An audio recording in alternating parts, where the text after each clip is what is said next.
तो आज मैं रूही मूवी को एक्सप्लेन करूँगी जो कि इसी साल ही रिलीज़ हुई है।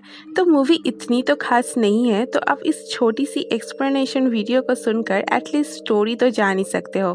खैर, तो मूवी को डायरेक्ट किया है हार्दिक मेहता ने और आईएमडी में मिला है 4.3 आउट ऑफ 10। तो चलिए मूवी को शुरू करते हैं। तो मूवी के शुरू में हम भावड़ा पांडे और कटन्नी कुरैशी को देखते हैं जो कि भागलपुर में रहते थे। वो दोनों गुनिया शकील के लिए काम करता था। उसका न्यूज़पेपर पेंटिंग का काम था और दूसरी तरफ गुनिया ब्राइट को किडनैप करता था। तो गुनिया किसी भी लड़की को किडनैप करके उनकी शादी करा देता था जो लड़का उसे पैसे देता था, और इस किडनैपिंग में भावड़ा और कटन्नी उसके लिए काम करता था।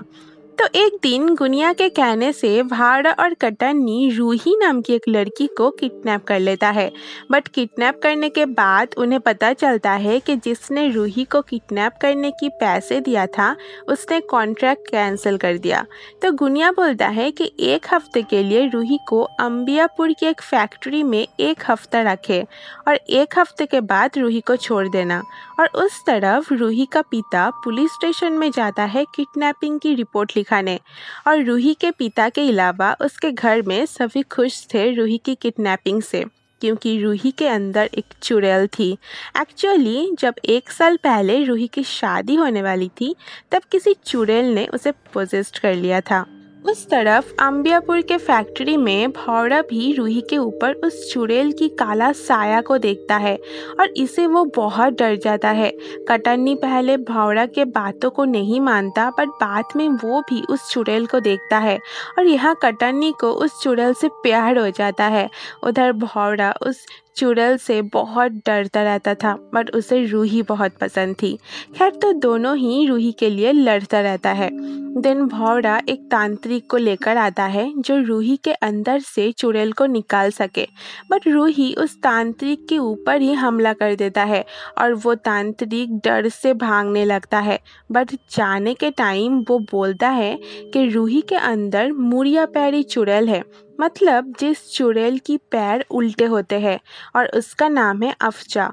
तो जो कि भावड़ा रूही में से उस चुड़ैल को भगाना चाहता था, इसीलिए वो बहुत जगह जाकर तांत्रिक और बाबा से मिलता है और कोई भी उसे भगाना नहीं जानता था।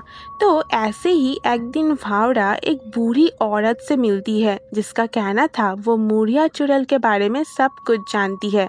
वो औरत ये भी बोलती है कि पुष्य नक्षत्र की पूर्णिमा पे जो दूल्हा सो जाता है उसकी दुल्हन को मुड़िया पोजेस्ट कर लेती है, और इस चुड़ैल की एक ही मकसद है शादी करना, और ये शादी 1 साल में ही होना चाहिए, नहीं तो चुड़ैल को मौत हो जाएगी और उसके साथ साथ रूही भी मर जाएगी।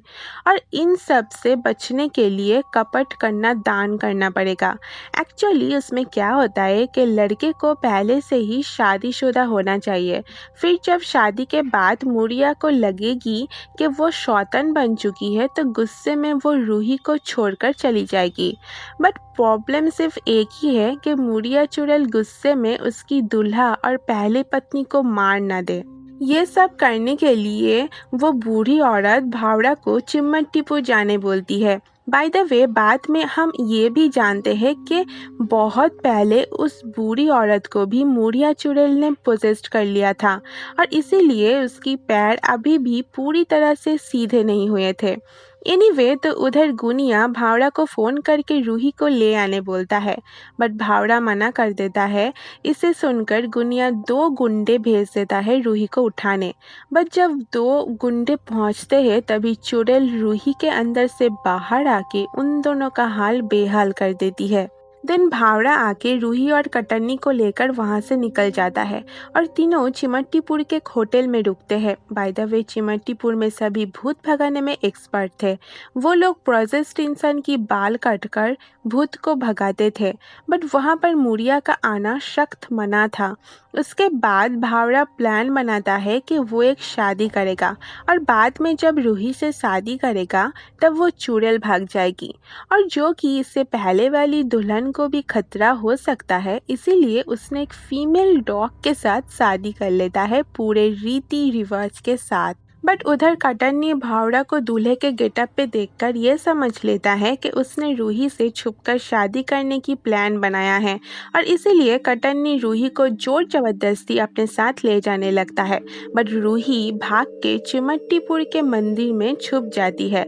मंदिर में एक आदमी रूही को देखकर समझ जाता है कि वो पॉजेस्ड है, इसीलिए रूही को पकड़ के उसके बाल काटने की कोशिश करता है। बट तभी रूही के अंदर से मुड़िया बाहर आके सबके ऊपर हमला कर देता है और सभी डर के भाग जाता है और मंदिर के सभी लोग भावड़ा को मारने आता है क्योंकि उसने ही उस चुड़ैल को लेकर आया था।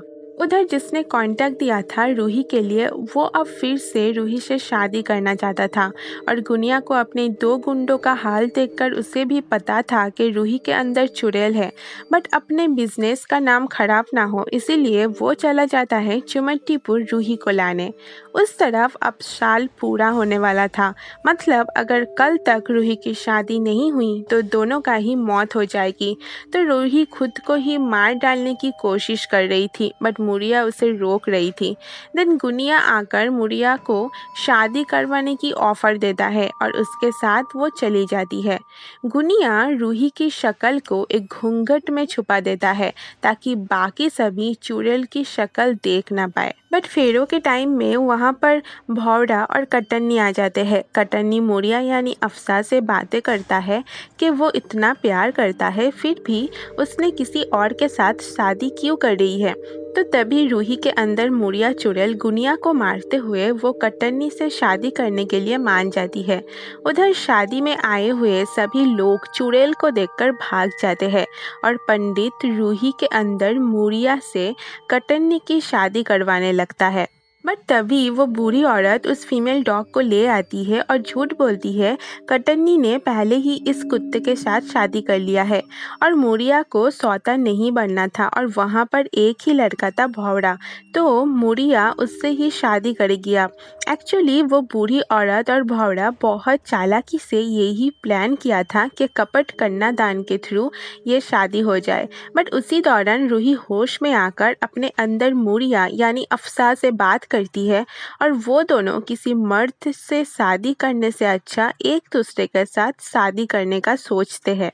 दोनों ही दोनों को एक्सेप्ट कर लेते हैं और रूही के मुताबिक उसे अफसा से ताकत मिलती है, तो दोनों एक दूसरे के साथ ही शादी कर लेते हैं। तो अगले दिन भी उनकी मौत नहीं होती और रूही अफसा सब को छोड़ के अगले दिन चली जाती है, जिससे बेचारा भौरा और कटन्नी की दिल टूट जाता है और तभी वो बूढ़ी औरत भी अचानक गायब हो जाती है और बस इसी के साथ साथ मूवी भी ख़त्म हो जाती है। तो दोस्तों चलिए आज के लिए बस इतना ही। अगर आपको मेरी वीडियो पसंद आई तो ज़रूर लाइक कमेंट शेयर करना और अगर आप चैनल में नए हो तो सब्सक्राइब कर देना। मैं आपसे फिर मिलूंगी कोई और एक्सप्लेनेशन के साथ। तब तक के लिए सभी अपना ख्याल रखना। Bye bye.